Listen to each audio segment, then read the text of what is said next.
இந்த தங்க சிலையை, இந்த தங்க தேரை கிளப்பி கொண்டு வரத்துக்கு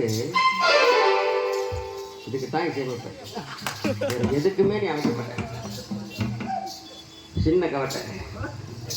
இந்த தங்க சிலையை கிளப்பி அப்படியே கொண்டு வராங்க. தவுளை குச்செல்லாம் வச்சு கிளப்பி அப்படி எவ்வளோ சிரமம்னா அப்போல்லாம் கஷ்டம்.